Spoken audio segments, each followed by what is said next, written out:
Berdiri di Jepang tahun 1971, Family Mart secara global menduduki 8 negara termasuk Indonesia. Dan di Indonesia sendiri, Family Mart telah berkembang begitu luar biasa sejak 2012. Dan untuk mengetahui perkembangan dari Family Mart Indonesia, saya sudah bersama dengan CEO Family Mart Indonesia atau CEO dari PT Fajar Mitra Indah, Bapak Wiri Chandra. Selamat pagi, Bapak. Selamat pagi. Terima kasih sudah berkenan untuk bergabung bersama Bluebird Techno Special Interview. Pak, ini kan di suasana yang luar biasa di tengah persaingan ini, bisnis dari convenience store ini kan luar biasa ya Pak ya di Indonesia ya. Lalu bagaimana sebetulnya Family Mart Indonesia bisa bertahan sampai sejauh ini dari mulai dulu kalau nggak salah didirikannya sekitar 2015? 2012. Luar biasa bertahannya. Lalu bagaimana Pak? Yang pertama diferensiasi sih, perbedaan dengan teman-teman yang lainnya gitu loh. Kami tetap mengutamakan misalnya kenyamanan dan one stop shopping untuk para customer kami. Oke, jadi kenyamanan dan one stop shopping. Tentu ini ada hal-hal yang spesial yang dilakukan Family Mart di bawah kepemimpinan Pak Wiri Chandra. Bapak, saya lihat di daftar Bapak telah menjadi CEO sejak 2015 ya Pak ya, menjadi CEO bagi Family Mart Indonesia. Nah, di bawah kepemimpinan Bapak ini kan Family Mart lumayan luar biasa ya Pak ya, growingnya cepat juga gitu. Nah, sebetulnya apa sih Pak pola atau filosofi dari kepemimpinan Pak Wiri? Oke. Yang pertama, Family Mart saat itu tahun 2015 ada 11 outlet. 11 outlet? Iya. 11 dan saya mulai bergabung dan saat itu kita mengutamakan teamwork. Ya, unity. Itu salah satu core value-nya kami, unity. Jadi apapun yang akan kami kerjakan harus disepakati di ruang meeting, filosofinya. Jadi begitu keluar dari ruang meeting, walaupun Anda di dalam meeting tidak sepakat gitu, tapi harus tetap menjalankan dan men-support tujuan itu. Wow. Jadi keunitian inilah yang kemudian Bapak bawa dan mengembangkan dari 11 gerai, sekarang berapa Pak tetap? 450 gerai. Luar biasa. Nambahnya berapa itu ya? Kalau dihitung ada lebih dari 400 gerai nambahnya dalam periode kepemimpinan Bapak sebagai CEO. Betul. Ya. Luar biasa. Pak, kalau boleh kemudian dijelaskan transformasi yang kemudian terjadi pada waktu itu seperti apa? Ya, kami robah semua yang kayak makanannya atau yang dijual di Family Mart itu sesuai dengan localize dengan kebutuhan konsumen Indonesia. Ya, soalnya kita nggak bisa bawa semua yang misalnya yang dari luar ke Indonesia, sedangkan tidak dilokalize ke sesuai keinginan konsumen Indonesia. Jadi kita robah semuanya, baik dari makanan, dari pemilihan produk, semuanya kita robah. Sampai ke taste-nya juga? Taste-nya juga. Seberapa sulit Pak merubah itu? Sulit sekali ya, karena kita harus menyesuaikan dulu target konsumen kita siapa, itu yang pertama. Nah, dari target konsumen ini sukanya apa?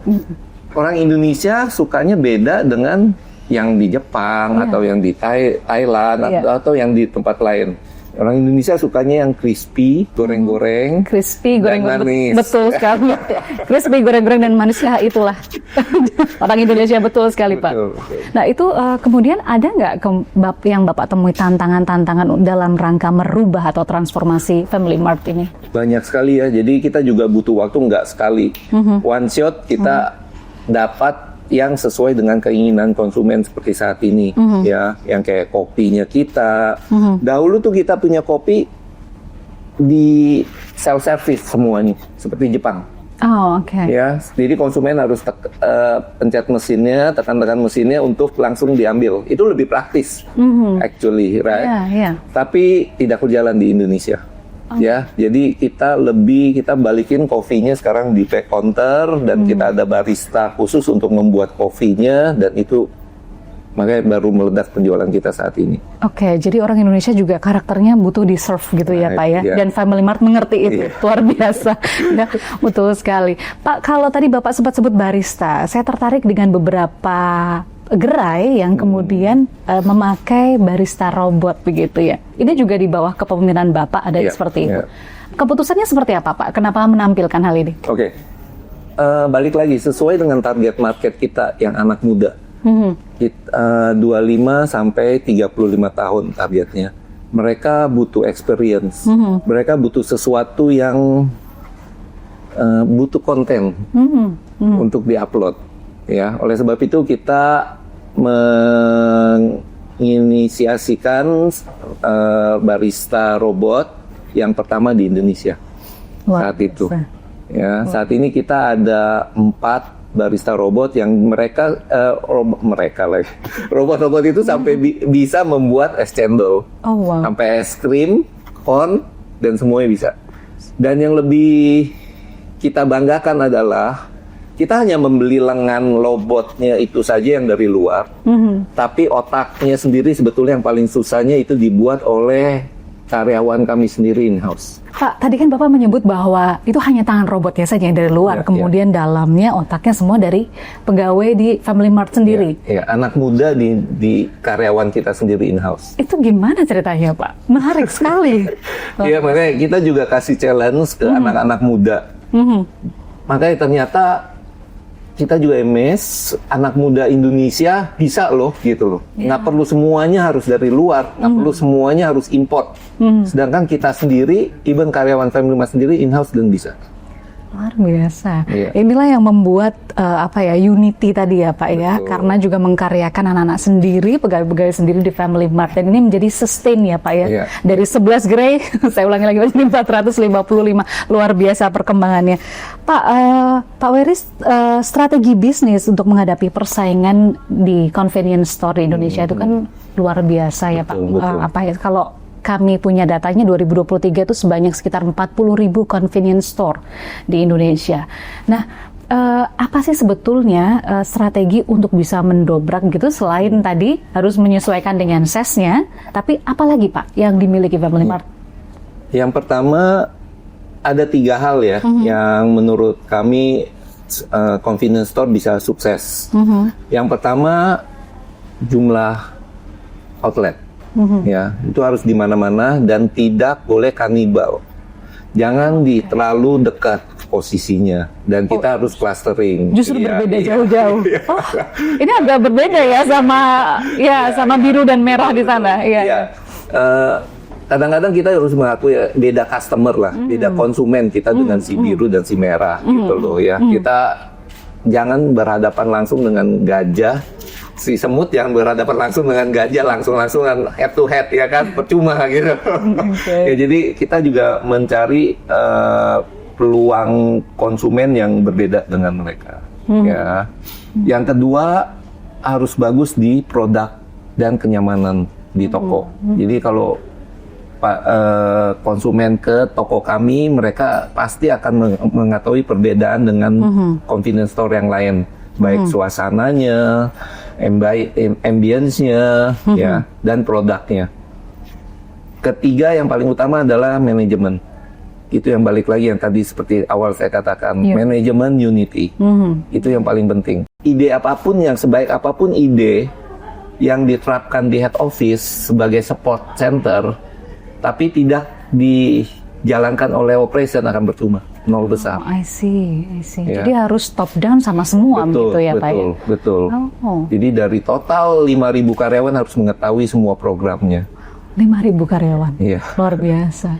Dan kalau ini pastinya akan terus bertambah ya Pak ya? Pasti. Dan itu harus top down, harus unity ya Pak ya? Sehingga bisa grow lebih. Betul. Dan kita selalu, kalau kita masuk ke satu kota, misalnya Surabaya, Malang gitu, kita pasti usahakan sebanyak mungkin 90% kita menggunakan warga sekitar sebagai karyawan kita.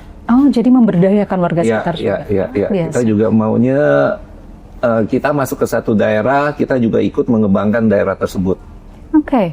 Wow, ini salah satu hal yang menarik yang nanti kita akan lebih gali lagi Pak terkait dengan UMKM dan sebagainya. Tapi saya tertarik dengan tagline dari Family Mart Indonesia. Selalu ada berarti kan ada di mana-mana. Tadi Bapak sudah sebutkan memang targetnya seperti itu.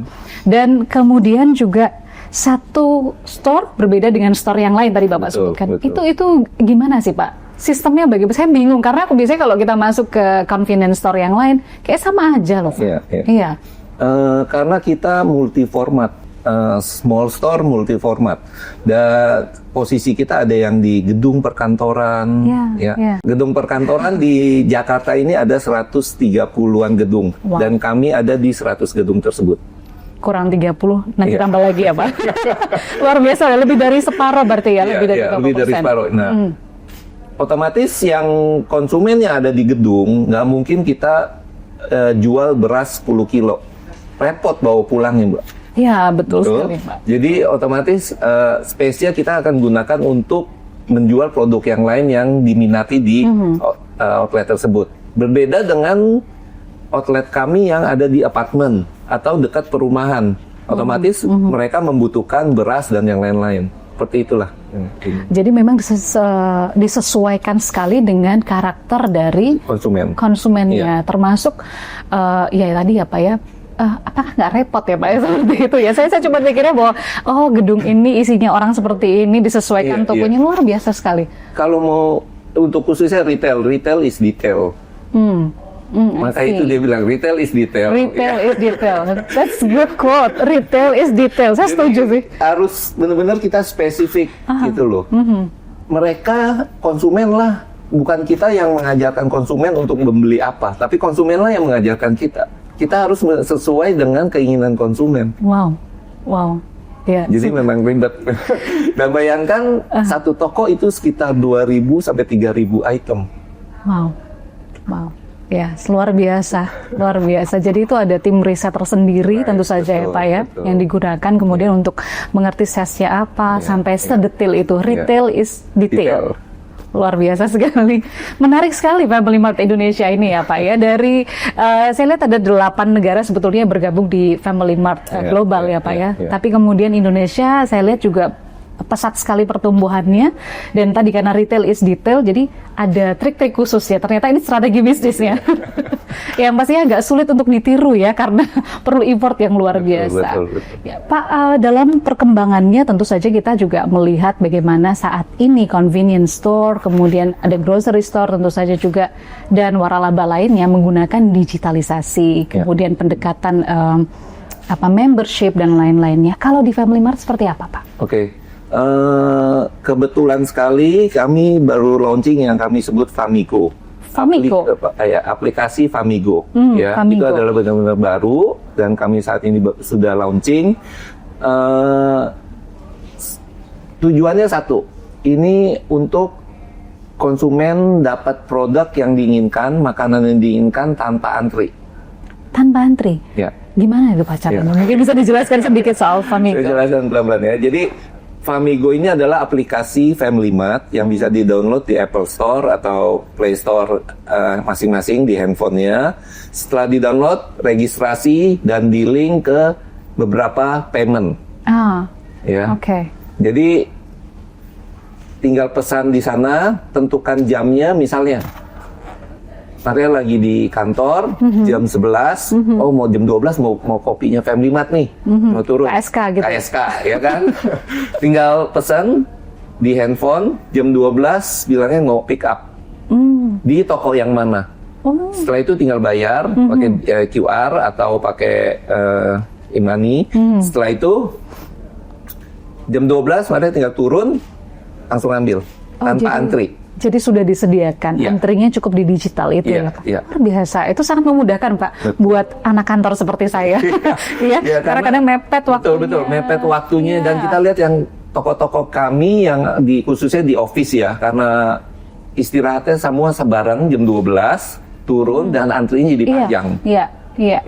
Otomatis waktu yang 1 jam kan sia-sia nunggu untuk nunggu kopi. Nah, saat ini kami launching Famigo ini dengan harapan konsumen tidak perlu lagi untuk mengantri. Oke, luar biasa. Berarti ini sudah ada di application store juga ya Pak ya? Bisa langsung di-download seperti itu.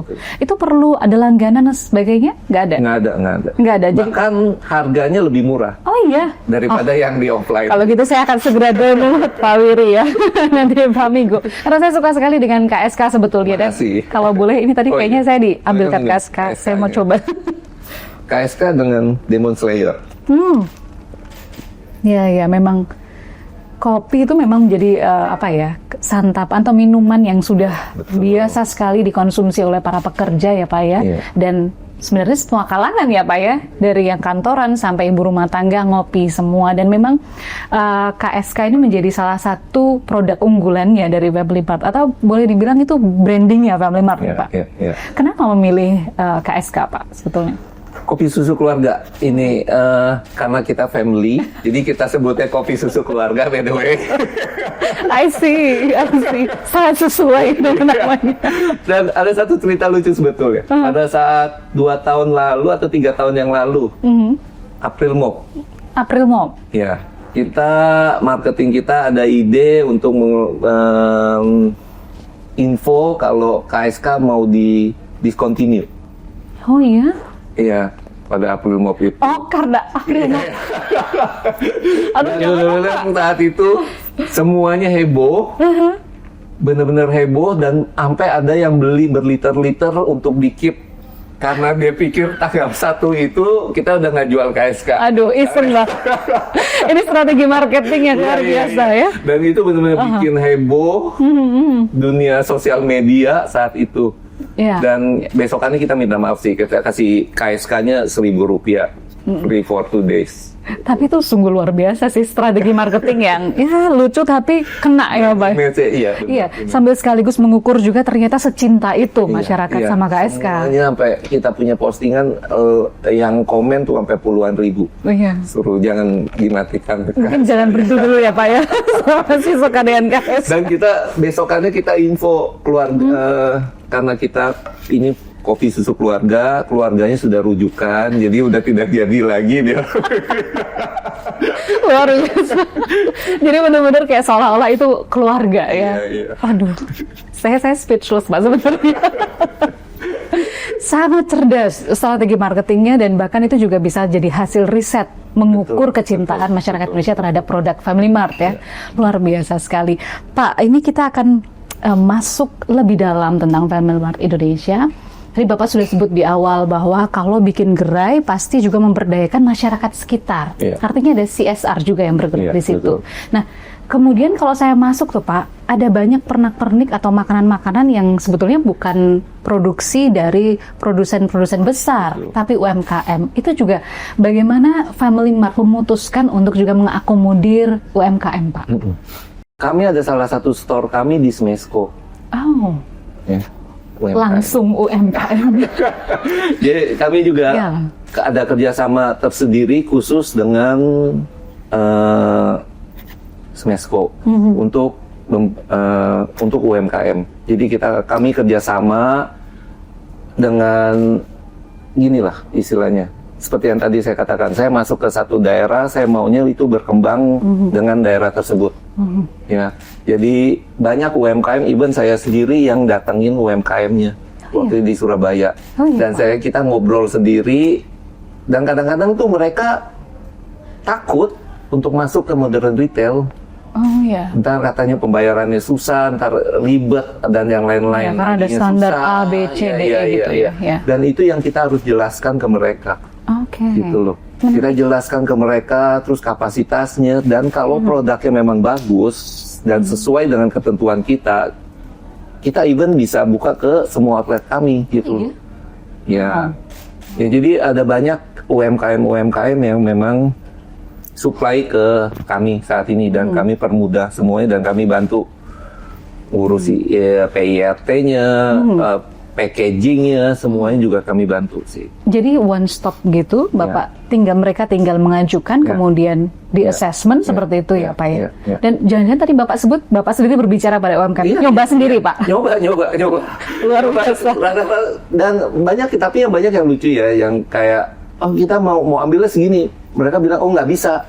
Saya udah segini produksi saya, cuma hari ini saya nggak bisa lebih banyak katanya. Oke, gitu loh. Cuman ya karena pengalaman lah ya gitu. Jadi banyak yang sampai saat ini tetap bekerja sama dengan kami sih untuk ini. Ya, dan kita juga happy kita bisa jual bisa sama-sama berkembang dengan mereka. Luar biasa sekali. Saya dengar cerita Pak Wiri ini jadi terbayang-bayang gitu loh. Bagaimana seorang CEO ini menjalankan perusahaan yang begitu luar biasa, bahkan dengan cara-cara seperti ini, tak terduga Pak. Jarang biasanya ada CEO yang sampai turun ke bawah nyobain sendiri makanan.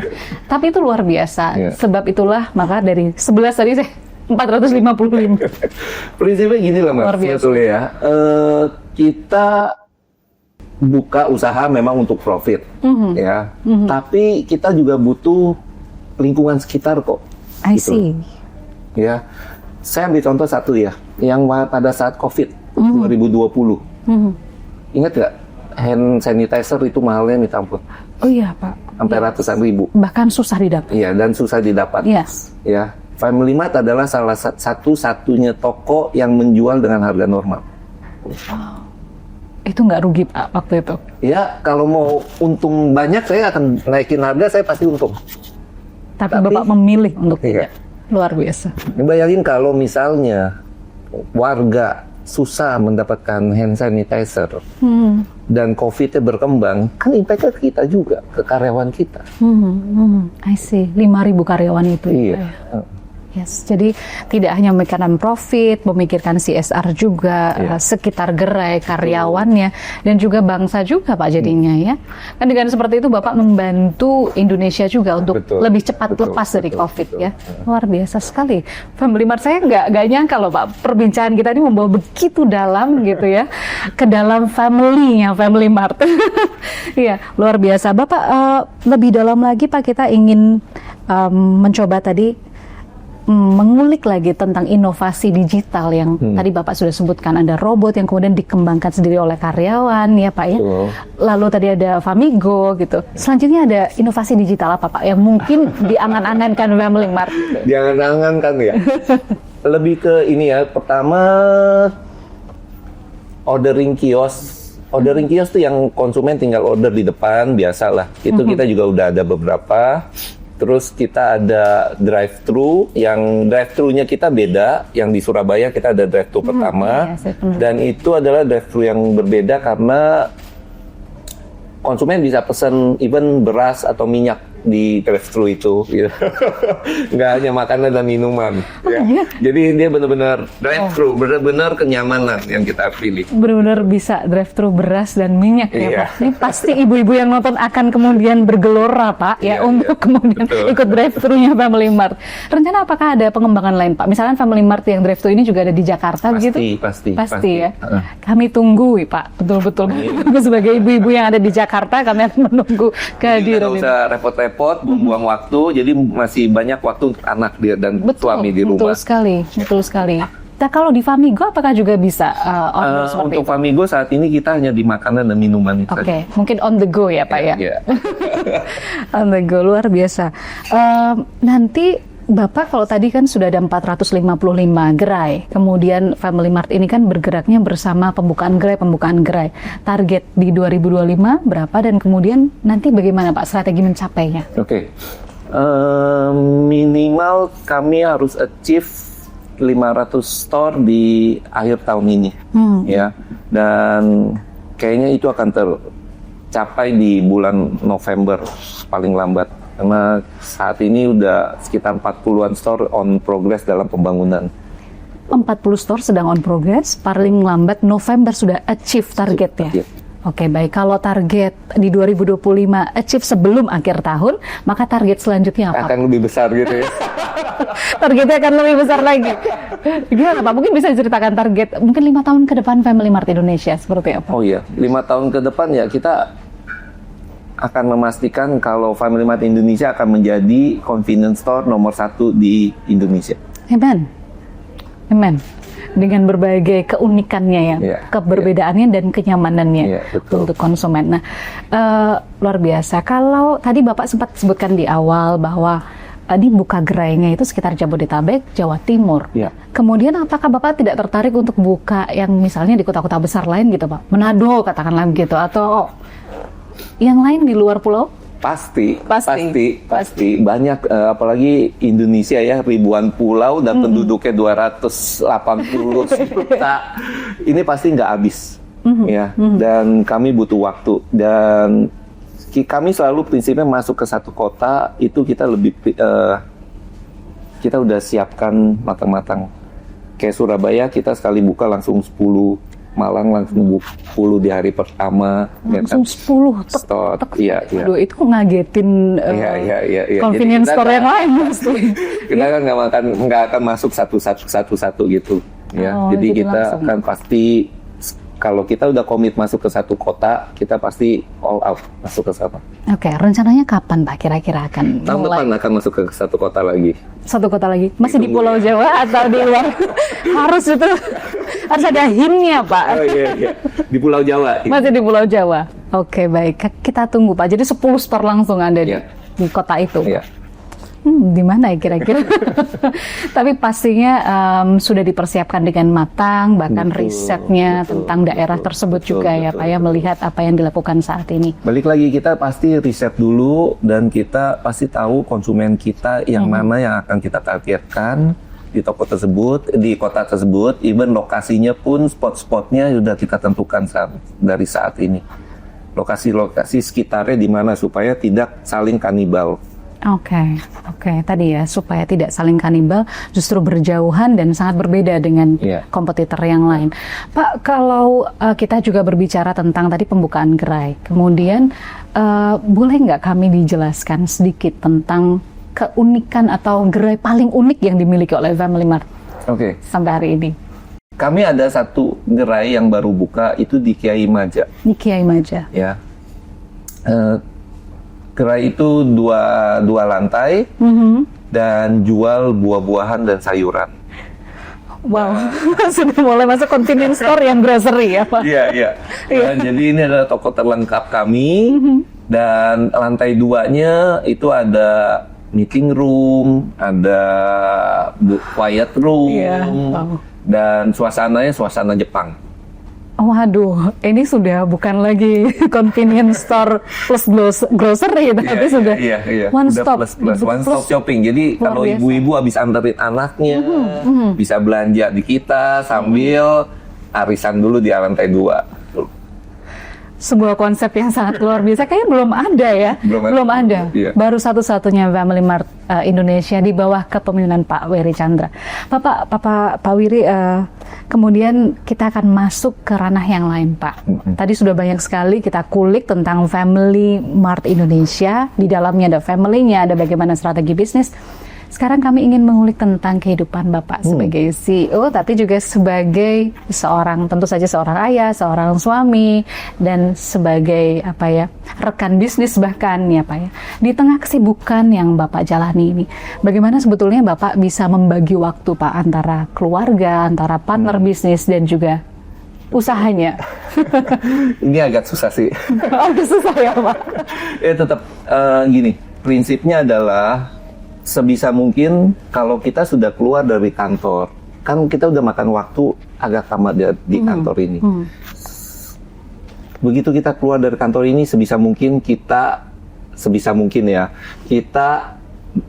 menaruh sebagian otak kita yang tentang kerjaan itu tetap di kantor ini. Oh, wow. Ya, kita harus tetap bisa bersama anak-anak, kumpul dengan anak-anak, dengan istri dan keluarga. Gitu. Kita harus bisa membagi waktu.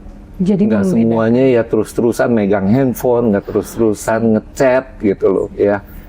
Tapi kita harus bisa benar-benar membagi waktunya.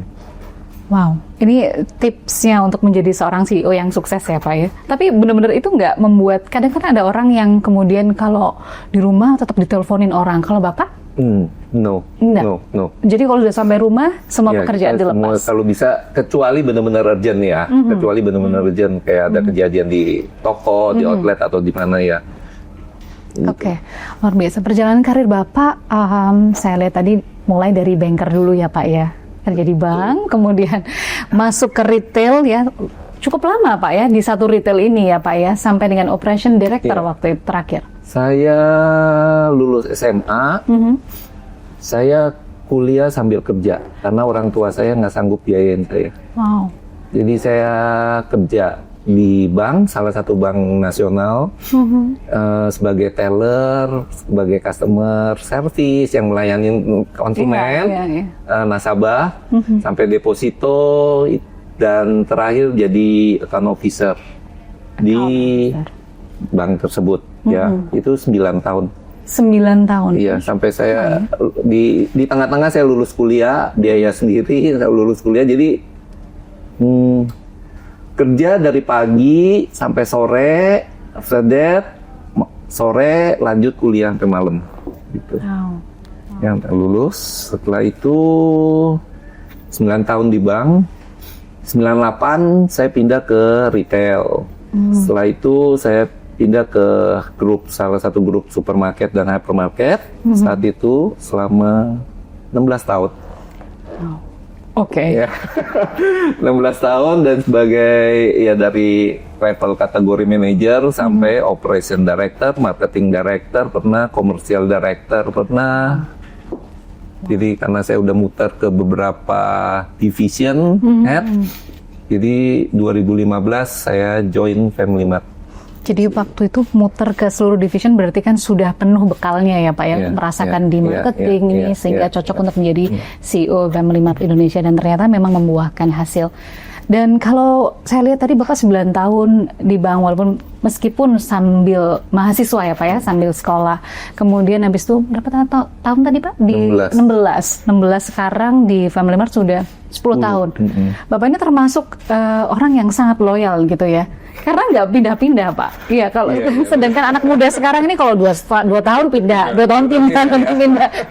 Tapi Bapak nggak, sebetulnya apakah itu menjadi kunci juga Pak untuk kita bisa sustain di bidang ini atau bagaimana? Karena selain passionnya juga, dan saya makanya mau belajar lebih banyak gitu, dan berasa kita masih kurang. Masih banyak yang harus kita pelajarin gitu loh. Kalau kita sebentar kita udah pindah, sebentar kita pindah, kita nggak akan dapat yang benar-benar retailnya, masternya gitu loh. You hanya dapat yang kulit-kulitnya aja di luar. Tapi kalau mau dapat benar-benar as a master retail ya mesti agak lama sih. Saya nggak paham. Jadi memang itu adalah kuncinya mungkin ya Pak ya, sehingga kita bisa mengerti triknya dan yang lain-lainnya seperti itu di dunia. Apapun bisnisnya ya Pak. Betul. Luar biasa. Nah, kalau tadi saya singgung sedikit soal generasi muda saat ini yang mungkin kutu loncat kalau boleh dibilang seperti itu ya, 2 tahun pindah, setahun pindah, kadang-kadang. Lalu apa sebetulnya pesan Bapak kira-kira untuk anak-anak muda sekarang nih Pak, yang ingin berbisnis atau ingin mencapai posisi seperti Bapak? Iya, yang penting jangan mudah menyerah dan selalu kosongkan, kayak istilahnya gelas, itu kosongin gelasnya. Untuk bisa menerima banyak ilmu yang masuk ke dalam kita, ya. Nggak perlu sombong dan bilang tahu semuanya gitu loh. Saya setiap kali saya ketemu dengan supplier atau ketemu dengan siapapun, sebisa mungkin ya saya bilang saya nggak tahu apa-apa. Mereka lebih expert kok. Ya, kalau yang expert kita kumpulin semua, ntar kita akan jadi lebih expert dari mereka. Oh, benar juga. Luar biasa ya. Iya. Tapi lebih dulu kita kosongkan dulu gelasnya. Yang itu yang penting. Kosongkan, jangan biarkan mereka cerita, banyak mendengar. Luar biasa. Jadi anak-anak muda kosongkan dulu, termasuk saya mungkin masuk kosongkan gelas kita dulu, sehingga nanti diisi oleh orang-orang seperti Pak Wiri Chandra, sehingga banyak insight-insight yang menarik ya Pak ya. Yang mungkin yang terakhir Pak dari kami.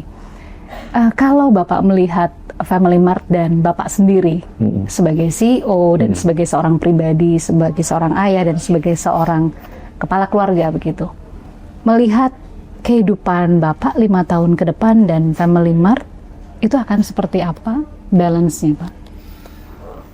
Oke, targetnya adalah ini yang dari hati paling dalam, jadi harus bisa saya meninggalkan legacy untuk anak-anak saya dan yang lain-lain, dan melihat adalah Family Mart adalah hasil dari jerih payah saya dari nol. Legacy yang ingin diwariskan. Wow, saya sampai speechless mau ngomong apa lagi. Luar biasa. Jadi memang 5 tahun ke depan Bapak ingin melihat Bapak Wiri Chandra sebagai CEO yang membesarkan Family Mart Indonesia di Indonesia, di tempat yang begitu beragam budaya, karakter masyarakatnya seperti itu ya Pak ya. Dan itu untuk keluarga juga sehingga mereka bisa terdorong gitu, memotivasi mereka juga ya Pak. Termasuk memotivasi saya. Terima kasih. Terima kasih banyak, kami yang berterima kasih. Bapak, terima kasih sekali perbincangannya luar biasa. Ada quote-quote penting yang pastinya akan membantu kita semua dan juga yang menonton acara ini. Tadi retail is detail, kemudian legacy yang disampaikan kepada anak cucu kita adalah sesuatu hal yang harus kita perjuangkan ya Pak ya. Demikian perbincangan kami dengan CEO PT Fajar Mitra Indah atau Family Mart Indonesia, Bapak Wiri Chandra. Saya Maria Sarjana, sampai jumpa.